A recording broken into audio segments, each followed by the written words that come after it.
been MIA for a long while. I figured I'd never be back, and then I read Grady Hendrix's Paperbacks from Hell, horror novels from the 70s and 80s, which has led me to a treasure trove of the most succulent of cheese-tastic books. The one that brought me back here, specifically, was Ray Garton's Live Girls. It's about a vampire strip club where the gals can suck you off or drain you dry. Basically, the plot circles around a character named Davey. He has the worst bit of luck. The biggest douche in the office, named Chad, obviously, got the promotion he thought he'd earned. His snooty boss sexually harasses him, and his girl dumped him for being too nice. So what does he do? He goes to a New York City strip club, like you do. Unfortunately, a lap dance at Live Girls comes with a little something extra. Davey feels funny the day after, yet he returns to bother the sex worker, Anya, he'd previously met. After watching the mysterious Anya hump a cross on stage dressed as a nun, he, of course, is a little interested. Another night with her is like a big mistake. Now he's changing into a vampire. The secondary character we meet is Walter, whose dilemma we actually hear first in the book. His brother-in-law, Vernon, killed his sister and niece, so he is out for vengeance, and figures out there's more going on at Live Girls than meets the eye. That's how he comes across Davey, and they end up remaining friends. Halfway through, he kills his brother-in-law. I figured after this, Walter would just be around a little bit to further Davey's story. He, worked for the newspaper or something, so I saw that coming, that it would tie into that. But towards the end, Davey's longtime partner, Jackie, ends up being kidnapped by the vampires at the strip club. My favorite scene, though, with Walter is actually, due to the nonsensical aspect, was when Walter found Davey dead. He knew he was becoming a vampire. This time he'd figured out what was going on. And then waited for Davey to arise so he could explain it all kindly to his new buddy. Oh my god. I wish I could remember what that was. It's hilarious. But, he hated all those vampires. They led to his sister and niece's death. Wouldn't you stake the thing, or at least be like, peace out, I'll see you after you're not hangry? Come on. During Davey's worsening condition, as he becomes a vampire, he feels like garbage, and the author did a decent job of making me feel his pain. Luckily for our protagonist's only other friend and love interest, Casey, who's seemingly obsessed with dedicating her nights after work to comfort him. This is really where we get to know Casey, actually.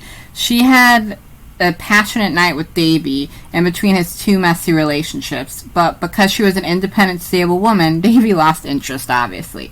Since then, she secretly dug Davey because she obviously is a thing for sad boys, not bad boys, as we see as she burns bad guy Chad every chance she gets. We're supposed to like the character, and I did, yet the writing of women here doesn't seem the greatest. I didn't expect it with the plot, but the ladies are really are more to move along the males' plot lines. Walter's girlfriend was a doctor, which was barely used in the story, and she died tragically for a scary ending. Davey's ex we read glimpses of, she was a Lost Girl type character who we think Davey will kill. However, she kills her abusive partner, and she is one of the happier endings.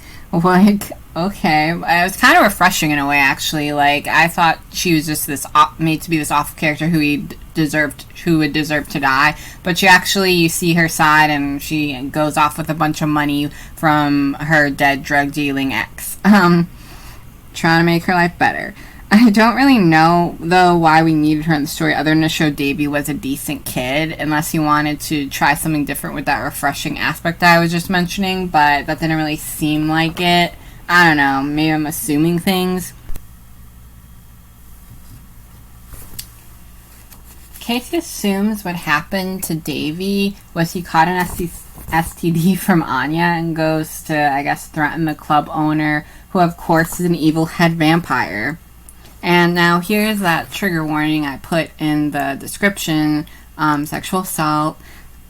She rapes Casey in multiple ways, and now Casey has to work at the club, bound down to this king biatch, or die, basically. It's a really terrible fate for someone who's just trying to help their friend. And I obviously think she didn't need to help Davey as much as she did. It was only because she saw something in him and thought he was cute, I guess. But he was a mess. So, and these are his consequences. So I feel like this is so unfair to her.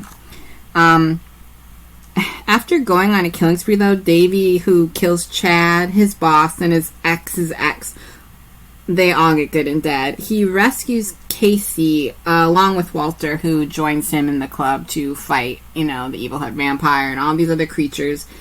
And there's actually this scene with all these sad vampires in the basement, and you can tell they also shared the same fate as Casey, but no one came to save them, and I thought that was kind of a cool, and towards the ending, a cool moment to see that, to know they were people. A little bit deeper than I thought a lot of the rest of the book was. The ending, though, is exactly what you'd expect otherwise from a B-horror film. A tragic kiss, a scary final boss fight, and 2 lovebirds or bats rode off into the night. One bit of the ending I didn't get was Davey said they would find someplace safe for them and safe for others. But dudes, you get your ravenous creatures of the night, right?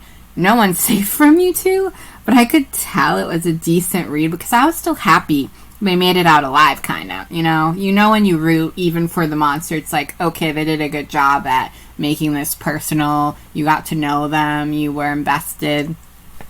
Now, Ray Garton wrote a sequel over a decade later, which I found interesting, but I honestly didn't love this book enough to read that sequel. This book is 310 pages, and I think it could have been cleaned up by cutting about 30-40 pages. That's my opinion. Do we really need a detailed sexual assault scene? It's like, nah, dog, we're good. If you like B-movies, new gritty vampire takes, or strip club settings, this book's for you. And I just like to apologize for the weird setup. I've got chronic fatigue, and I don't feel like getting all dressed up and putting on my makeup and setting up a table so my face is at the right angle. You know how it goes. But I'd appreciate that you came back to check up on me and what I'm reading, and I hope you guys have had a good, 2 years and have read a lot of good books, and I can't wait to see my other fellow booktubers, what they've been up to lately, because I'm really behind. But thanks for stopping by, and happy reading.